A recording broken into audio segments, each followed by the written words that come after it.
চলো তোমাদের সাথে আজকে একটা রেসিপি শেয়ার করি। আজকে শেয়ার করব পালং শাকের ঘন্ট। তার জন্য আমরা কড়াইতে তেল দিয়ে দিয়েছি। কড়াইটা গরম হতে হলে মধ্যে দেবো 5 ফোড়ন, অল্প একটু জিরে ফোড়ন,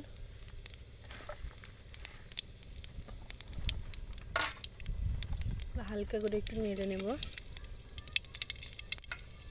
এরপর আমরা নিরামিষের পালং শাকের ঘন্ট জন্য পালং শাক, আলু, বেগুন কাটা আছে ওইটাই দিয়ে দিলাম।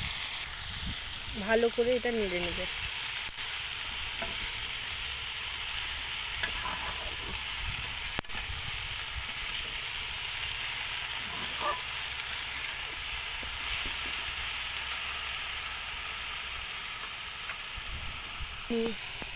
এর মধ্যে আমরা নুন দিয়ে এবার ঢাকনাটা চাপিয়ে দেবো। দেখ, এটা সেদ্ধ হতে থাক, আমরা ঢাকনাটা খুলে নিব।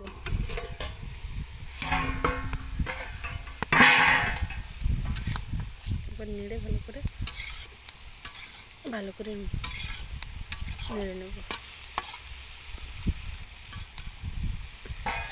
দেখুন কতটা জল বেরিয়েছে। আমি একটু কিন্তু জল এর মধ্যে অ্যাড করিনি, মানে নিজে থেকেই জল বেরিয়েছে।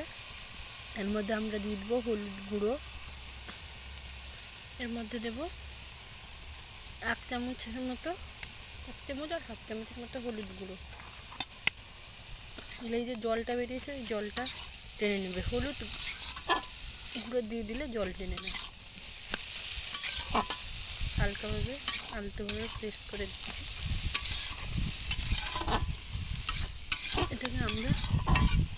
এটাকে আমরা আবার ঢাকনা দিয়ে দিব।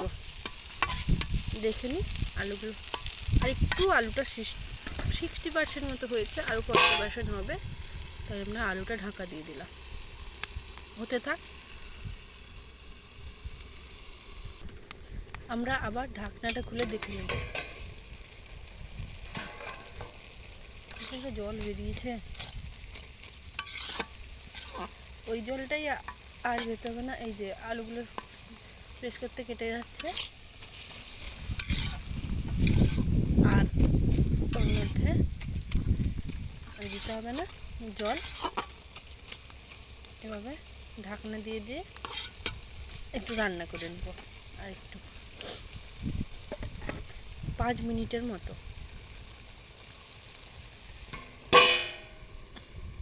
চলো, এবার 5 মিনিট হয়ে গেছে, আমরা ঢাকনাটা খুলে দেখে নেব। এই দেখুন কত সুন্দর রসটা শুকনো হয়ে গেছে। এটা আমাদের আজকে নিরামিষ রান্না হচ্ছে বলে আমি পেঁয়াজ অ্যাড করিনি। আপনারা চাইলে এর মধ্যে পেঁয়াজ, আর আমাদের ছোটো বাচ্চা আছে তাই আমি শুকনো লঙ্কা এবং কাঁচা লঙ্কা কোনোটাই অ্যাড করিনি। এটা বাচ্চাও খেতে পারবে। আপনারা চাইলে এর মধ্যে শুকনো লঙ্কার গুঁড়ো বা গোটা শুকনো লঙ্কা দিতে পারেন। তো ঠিক আছে, এটা আমাদের পুরোপুরি রেডি হয়ে গেছে। আমরা এবার এটা নামিয়ে নিব। আপনাদের এই রেসিপিটা ভালো লাগলে লাইক করবেন, কমেন্ট করে জানাবেন এবং ফলো করতে ভুলবেন না। Thanks for watching, by.